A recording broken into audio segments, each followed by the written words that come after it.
nation. It's the one and only Myvi. Love, love, love of the nation. It's the one and only Myvi. Myvi, love of the nation. It's the one and only Myvi. Love, love, love of the nation.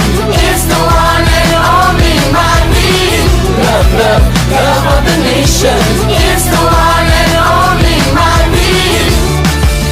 The new Myvi. Is the one and only Myvi. Masih relevan digunakan sebagai taksi dalam perkhidmatan pengangkutan awam di negara ini. Apa yang penting, aspek penjagaan dan penyelenggaraan diutamakan bagi memastikan kualiti kereta nasional itu terjamin. Menurut Wakil Pengeluar Teksi Proton Ismail Datuk Harun yang berpengalaman menjadi pengedar selama lebih 15 tahun di Lembah Kelang, dakwaan kononnya kos penyelenggaraan kenderaan milik Proton itu mahal adalah tidak benar. Malah aspek keselesaan dan teknikal juga diambil kira. Pengeluaran daripada manufacturer, daripada tilang, semua telah disiapkan jadi taksi. Isu-isu yang ada masalah ni dibangkitkan sebabnya ada modification, penambahsuai, ubahsuaian sikit.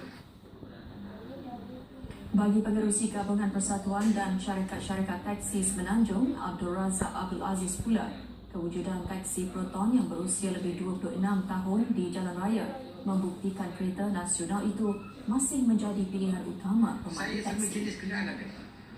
Daripada Sagar tadi dulu, suara kenderaan sampai sekarang semua saya ada. Kalau misal kata itu 100% kereta itu tak bagus, dalam tutup.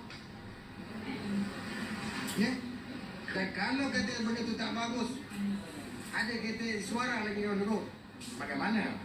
Kita janganlah kita menafikan. Selagi kita mengikut penyelenggaraan yang betul dan kita pergi kepada bengkel yang bertauliah, saya rasa Proton memang tak ada masalah. Sebab saya pakai sampai sekarang pun masih okey. Daripada saya pakai Iswara, saya dah pakai Wira dan saya dah pakai Wajah pun sekarang masih tak ada masalah.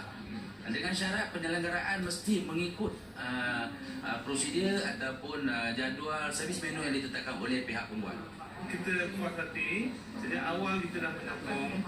Pertama dari segi harga sangat sesuai, dari segi teknikal pun bagus, tidak banyak apa masalah. Hakikatnya, runutan kualiti Proton menjadi keluhan sesetengah pihak berpunca daripada penyewa permit taksi dan bukannya pemilik taksi sebenar. Penggunaan kereta Proton bukan baharu dijadikan taksi atau kereta sewa. Sebaliknya, ia mula diperkenalkan sejak model pertama Proton dilancarkan pada 1985. Antara model kereta Proton yang dijadikan taksi termasuk Saga, Iswara, Wira dan terbaharu Exora.